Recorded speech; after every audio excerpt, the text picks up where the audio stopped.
नमस्कार, मैं कंचन नौटियाल। जब भी हम स्टॉक मार्केट की खबर सुनते हैं तो दिमाग इधर से उधर घूमने लगता है। Stocks, equity, Nifty, share holding, PAT जैसे शब्द दिमाग के ऊपर से ही निकल जाते हैं और फिर खबर तो क्या, सब्जेक्ट भी समझ में नहीं आता। लेकिन अब और नहीं, आपकी इस समस्या को दूर करने के लिए हम लेके आए हैं एक ऐसा शो जहां हम आपको सिखाएंगे स्टॉक मार्केट की एबीसीडी, जहां हम डेली एक नए मेहमान के साथ जुड़ के जानेंगे इन शब्दों का सरल भाषा में अनुवाद। और अगर कोई शब्द आपके दिमाग में है जिसका आप सिंपल भाषा में अर्थ समझना चाहते हैं तो कमेंट बॉक्स में जाकर आप पूछ सकते हैं। तो चलिए आगे बढ़ते हैं और स्वागत करते हैं हमारे आज के खास मेहमान धर्मेश जी का। नमस्कार सर, स्वागत है आपका शो में। Thank you very much Kanchan. Sir, जैसे कि आप देख ही रहे हैं और हम भी देख रहे हैं कि अभी हम जो है स्टॉक मार्केट की एबीसीडी सीख रहे हैं, तो उसमें हम जानेंगे, जो हमने पहले जाने, हमने काफी सारी टर्म्स हमने जान ली है। इट मीन्स हम समझ सकते हैं, अंदाजा लगा सकते हैं कि कुछ कुछ चीजें मीन्स अगर हम देखें तो एक दो चीजें हमें पढ़ना आ गया है, राइट। तो आज हम ऐसी कौन सी नई चीज जानने वाले हैं और सीखने वाले हैं जिससे हमें और हमारे दर्शकों को बहुत ज्यादा आसानी होगी स्टॉक मार्केट की पढ़ाई करने के लिए।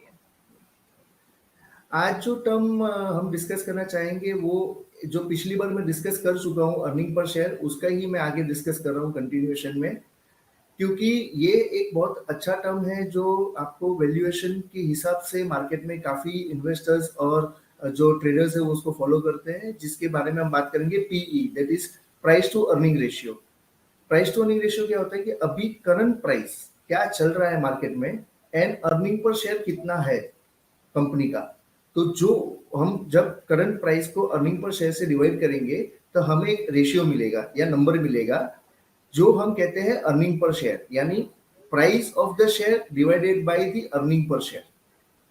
एंड अर्निंग पर शेयर हम लेते हैं, उसके अंदर हमें जो नंबर मिलता है वो नंबर के बेसिस पे वैल्यूएशन हाई है या लो है, या स्टॉक अंडर वैल्यूड है, या हम इसमें इन्वेस्टमेंट कर सकते हैं, या बहुत हाई पी पे चल रहा है। जनरली ऐसी बातें आप मार्केट में सुनेंगे पी को लेके। ओके, तो सर इसका कोई हमें एग्जांपल बताएंगे कि एक उदाहरण के साथ कि एक्चुअल में हम इसे समझे कैसे, एक रियल लाइफ और बेसिक सा उदाहरण जो स्टॉक मार्केट से रिलेटेड ना हो। ओके, सो हम पी ऐसे समझेंगे कि सपोज एग्जांपल कि अभी कोई स्टॉक है XYZ स्टॉक, मैं किसी स्टॉक का पर्टिकुलर नाम नहीं ले रहा हूँ, एक पर्टिकुलर स्टॉक है जिसकी प्राइस है 500 रुपीज और उसका ईपीएस निकल के आता है 50 रुपीज। सो जो ईपीएस डिवाइड करेंगे हम प्राइस से तो हमें एक नंबर मिलेगा जो होगा 10। सो ये 10 उसका पी हुआ, price to earning ratio.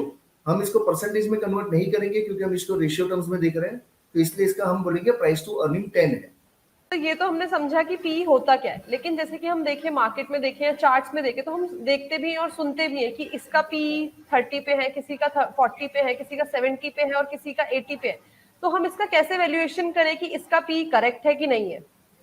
Right, पहले तो दो तरीके से पी चलते हैं मार्केट में। एक रहता है ट्रेल पी। अब ट्रेल पी का मतलब ये है कि ऑलरेडी जो कंपनी प्रॉफिट डिक्लेयर कर चुकी है उसको हम डिवाइड करते हैं शेयर से, करंट प्राइस से, और ट्रेल पी निकालते हैं। सो वो एक पी हो गया।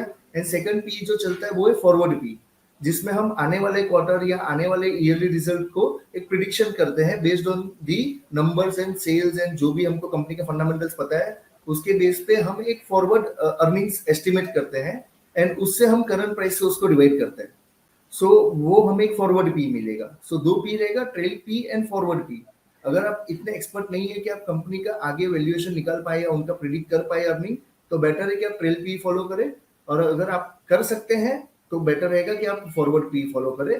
ज्यादा फर्क कुछ नहीं, जस्ट दैट कि हम आगे के अर्निंग्स को डिस्काउंट कर रहे हैं एंड ट्रेल पी में हम ऑलरेडी अर्निंग्स हो चुकी है उसको डिस्काउंट कर रहे हैं, देख रहे हैं कि क्या वैल्यूएशन है। अब सवाल पे आते हैं कि हम कैसे वैल्यू करें कि ये पी करेक्ट है कि नहीं।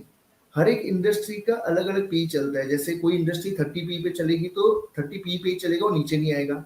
और कोई रहेगा जिसके अंदर हम देखेंगे कि वो लो पी है, यानी 10 और 12 पी है, तो वो कंपनी 12 पी पे रहेगी। मेजोरिटी कंपनीज वो 12 पी या वो इंडस्ट्री पी से ज्यादा होगी या मैच करेगी। सो जनरली हम एक इंडस्ट्री पी देखते हैं। इंडस्ट्री पी अगर 40 पे है एंड कंपनी का पी फॉर एग्जांपल 30 पे है तो दैट कंपनी इज फाइन, हम उसमें इन्वेस्टमेंट्स कर सकते हैं। एंड यस, अगर कोई कंपनी का पी 20 है एंड उसका इंडस्ट्री पी 12 या 10 ही है तो उसमें हम थोड़े कॉशियस रहेंगे, क्योंकि आगे चल के ये हो सकता है कि शायद कंपनी वो एक्सपेक्टेशंस ऑफ ग्रोथ या अर्निंग मैच ना कर पाए एंड प्राइस शायद स्टॉक का नीचे आ जाए।